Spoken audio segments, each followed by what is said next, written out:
That would mean that you think you're the best candidate. Well, at this point, I actually do believe that I'm pretty far superior in the things that are messing with Jacksonville, that are hurting Jacksonville, that are affecting Jacksonville. For instance, crime.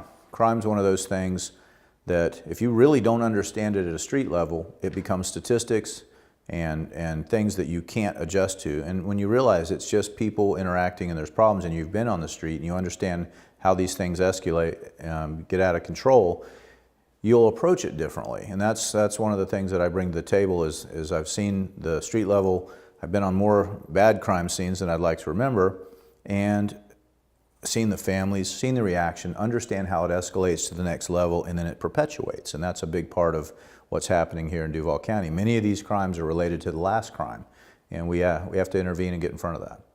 Do you think that that's the most important issue in this race? Today, for the people in the area affected by crime, it's by far the most important issue. If you are in an area that isn't affected by it, you may not realize it, but it's only a matter of time before that actually makes it to your neighborhood. Crime doesn't stop spreading. It actually has to be intervened. You have to stop it through enforcement, which is obviously important. Police officers have their job, but I think we can do a much better job with interacting with some of these kids, and most of these are kids, at an earlier time, way before the crimes occur, work on their hearts, minds, their souls, and talk to these kids and get them to start valuing human life in a very traditional way. And that's just through mentorship. They have to have somebody they can look up to.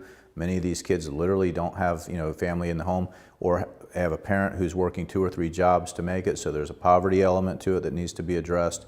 And we have to adjust, and we have to, as a government, accept that that's now, when it affects all of us the way it is, it's now up to us to intervene, which is very interesting for a conservative person to start adding things to the core function. But if we don't add this as part of our primary job as a government to address this in an early stage, it's only going to escalate.